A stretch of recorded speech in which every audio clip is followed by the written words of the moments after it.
Nagbigay naman ng update si Gymnastics Association of the Philippines President Cynthia Carrion tungkol sa posibilidad na paglipat ni Filipino-British gymnast Jake Jarman sa pambansang koponan ng Pilipinas.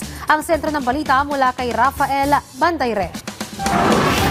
Bukod kay double gold medalist Carlos Yulo, agaw pansin din na ang performance ni Filipino-British gymnast Jake Jarman sa nagdaang 2024 Paris Olympics.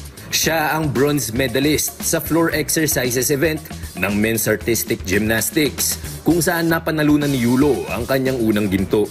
Ikinatuwa pa ng maraming Pinoy sports fans nang mabalitaang may pagkakataong lumipat ng federasyon si Jarman upang sumali sa Gymnastics Association of the Philippines o GAP.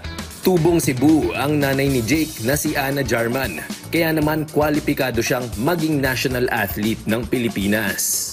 Pero sa ngayon, mananatili muna si Jarman sa British Amateur Gymnastics Association. Sa isang eksklusibong panayam sa PTV Sports, inilahad ni GAP President Cynthia Carrion na di muna matutuloy ang kanilang recruitment kay Jarman. And I already asked the association, and I also talked to Jake Jarman, and the association said we spent a lot for him, so we cannot release him.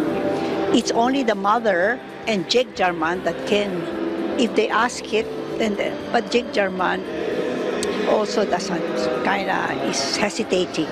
So I'm not gonna push it.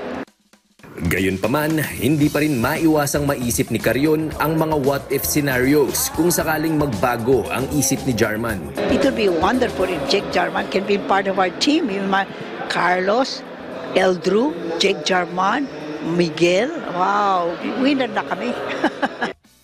Sa kabila nito, hindi pa naman huli ang lahat.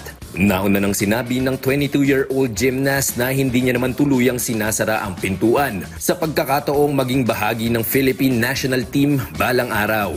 Rafael Bandayrel para sa Pambansang TV sa Bagong Pilipinas.